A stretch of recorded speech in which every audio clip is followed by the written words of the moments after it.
Jemaat kekasih Tuhan Yesus, selamat hari Minggu, salam sehat, dan jangan lupa jaga hati agar tetap gembira serta tetap semangat.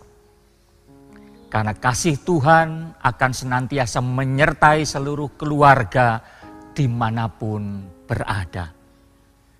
Saya bisa memahami dan merasakan rasa dahaga jemaat bisa beribadah di gereja kembali. Apalagi bisa berjumpa dengan sahabat-sahabat yang sudah sekian lama tidak bersua. Situasi memang belum memungkinkan sehingga di minggu yang keempat Prapaskah ini kembali kita beribadah bersama keluarga tercinta. Wabah COVID-19 yang melanda dunia, terkhusus bagi bangsa kita Indonesia, mengajarkan kepada kita bahwa masalah dapat dialami semua orang tanpa terkecuali. Saran saya, jangan pernah mencoba lari dari persoalan. Hadapilah dan berusahalah untuk menyelesaikan persoalan tersebut dengan sebaik-baiknya. Memang terasa begitu berat penderitaan yang harus ditanggung. Maka kita harus tetap optimis dan tetap semangat. Jangan ada yang kemudian menjadi putus asa atau kehilangan harapan. Jangan menyerah, kalah, atau terbelenggu berbagai penderitaan. Saudara harus menjadi sang pemenang dan bangkit dari keterpurukan. Melalui bacaan Injil Yohanes pasal 11 ayat 1 sampai yang ke-45. Umat diajak untuk belajar mengatasi berbagai macam penderitaan dengan percaya kepada Tuhan yang mampu membangkitkan kembali pengharapan yang telah sirna. Bukan hanya persoalan wabah COVID-19, tetapi persoalan-persoalan yang senantiasa kita hadapi. Baik itu sakit penyakit, baik itu persoalan rumah tangga, persoalan ekonomi, dan lain sebagainya. Maka kita harus tetap penuh percaya diri. Maria dan Marta adalah potret manusia yang tak berpengharapan. Potret manusia yang saat itu mengalami keputusasaan dan kehilangan masa depan. Potret manusia yang telah dibelenggu oleh penderitaan sehingga menimbulkan prasangka buruk. Menjadi tidak rasional. Menjadi gelap mata. Menjadi sensitif. Dan pikirannya menjadi negatif thinking. Mudah menjadi kecewa dan menjadi mudah marah. Saat itu Yesus menjadi sasaran kemarahan dan kekecewaan dari Maria dan Marta. Keterlambatan Yesus dianggap sebagai penyebab kematian Lazarus. Yang menarik, sekalipun disalahpahami, Yesus tetap pada misinya, yaitu penyelamatan.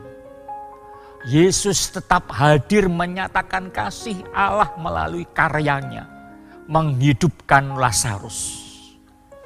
Kata Yesus, bukankah sudah kukatakan kepadamu, jikalau engkau percaya, engkau akan melihat kemuliaan Allah. Itu kata Yesus kepada Maria dan kepada Marta. menarik untuk kita renungkan dalam kisah ini, yaitu ketika Yesus menangis. Pertanyaannya, mengapa Yesus menangis? Yang pertama, tangisan Yesus sungguh menunjukkan sikap peduli dan bela rasanya kepada keluarga Maria dan Marta atas kematian Lazarus. Yesus bisa merasakan betapa pedihnya hati mereka kehilangan orang yang sangat mereka kasihi. Dalam hal ini, Yesus ingin menunjukkan dan ingin mengatakan bahwa setiap pergulatan hidup umat, setiap pergumulan saudara, percayalah Tuhan berkenan hadir untuk menemani. Jangan pernah menganggap Tuhan tidak peduli. Jangan pernah menganggap Tuhan tidak mau mendengar keluh kesah saudara. Yang kedua, Yesus menangis dengan maskul. Maskul itu artinya sedih bercampur kecewa, marah, dan mengandung peringatan. Mengapa demikian? Karena Yesus melihat ketidakpercayaan pada orang-orang yang dikasihinya. Padahal Yesus telah mengatakan bahwa Lazarus akan bangkit. Tetapi tidak ada yang percaya. Maria, orang yang terakhir yang diharapkan percaya, ternyata juga tidak. Demikian juga Yesus akan sedih jika kita tidak percaya. Yesus akan sedih dan menangis ketika melihat saudara menjadi goyah. Saudara menjadi tidak berdaya saat persoalan datang menghimpit kehidupan saudara. Yesus akan menangis sedih ketika melihat saudara tidak lagi mampu berpikir secara jernih. Dan Tuhan Yesus akan menangis ketika saudara kemudian malah lari dari persoalan. Percayalah, Tuhan sanggup menyingkirkan berbagai persoalan hidup umatnya. Termasuk wabah virus corona yang saat ini sedang melanda dunia, melanda bangsa kita, melanda kota Surakarta yang kita cintai, melanda Mojosongo.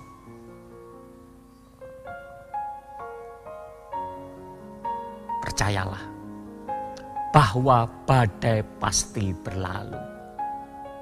Mungkin saat ini saudara terpaksa harus dirumahkan. Harus dirumahkan karena perusahaan saat ini mengalami kelumpuhan.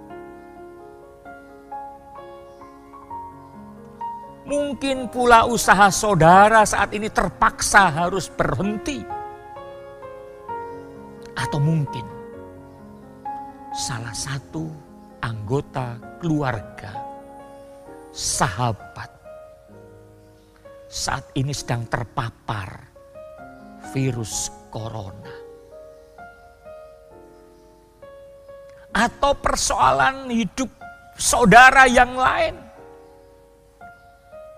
yang saat ini sedang menghimpit saudara, yang tak kunjung bisa diselesaikan. Bahkan hal ini belum selesai, persoalan berikutnya datang.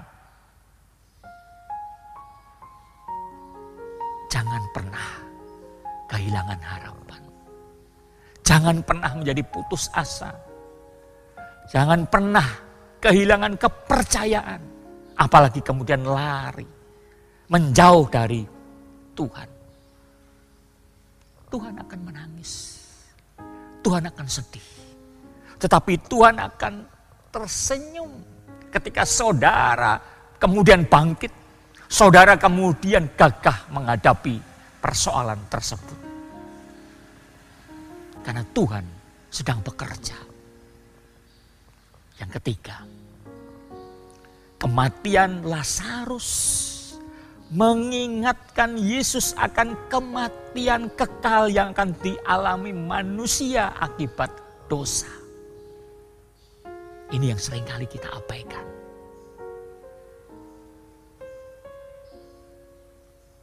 Sekali lagi, bahwa kematian Lazarus mengingatkan Yesus akan kematian kekal yang akan dialami manusia akibat dosa. Yesus memang benci yang namanya dosa. Sebab dosa itu akan merusak, menghancurkan manusia.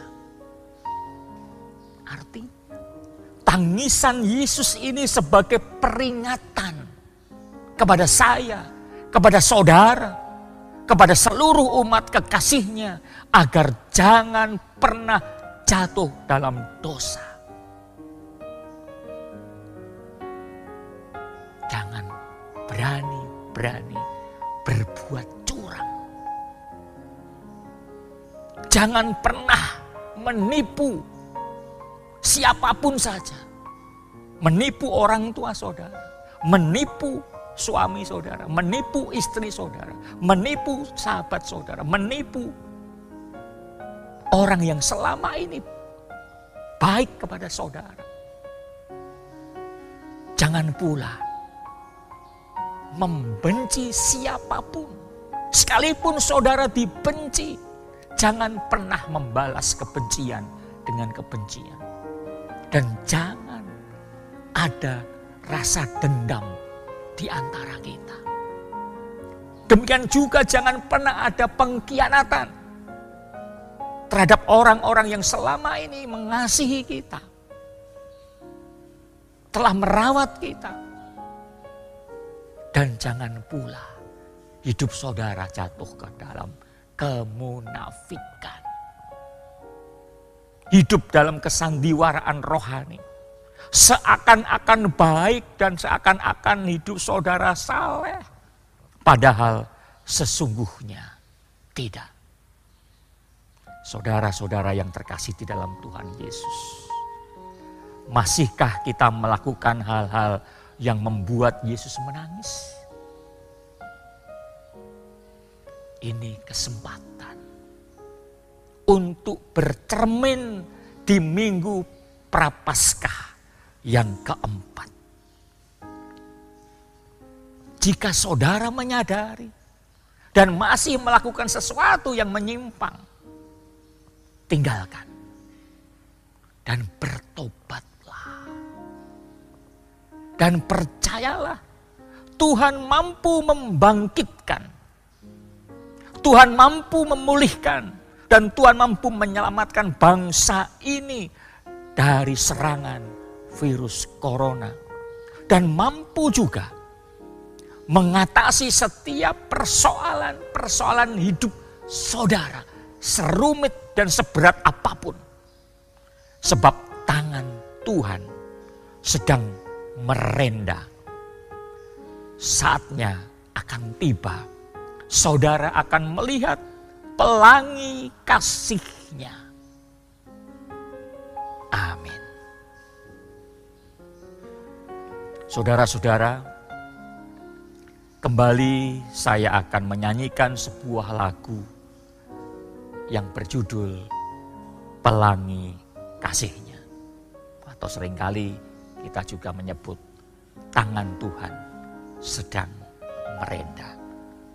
Semoga menginspirasi saudara-saudara semua dan selamat menikmati. Tuhan memberkati.